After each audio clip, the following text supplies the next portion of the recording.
Pa bližio mi se 60. rođendan.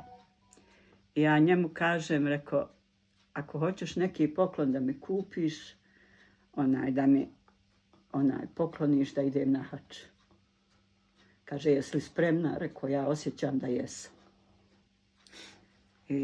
A prije toga je njedin babo ošao na... Babo mi umro 72. Na hađu. Na hađu? I u Medini ukopan.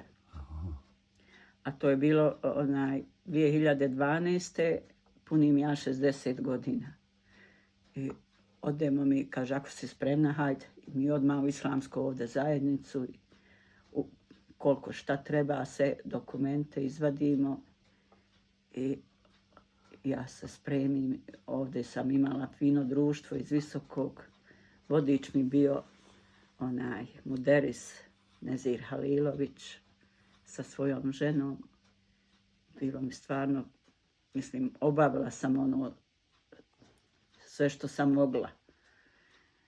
I odemo, bio jedan blizu Strgačina, jedan efendija, i ja njega pitam, rekao, znaš li ti gdje je ovdje ovo mezarje u Medini?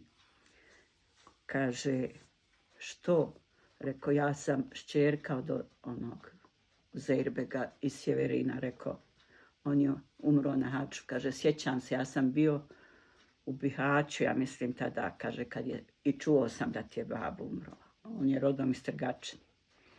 I on zavikao ovome jednom čovjeku, kaže, malo sam ja, kaže, bolestan, a ti sutra je, kaže, odvedi, ne može unići ženama, ne daju, nego nek ode tamo, ima jedan čovjek, Arap, uči Jasine, recimo, nek on prouči Jasin, ti mu plati nešto.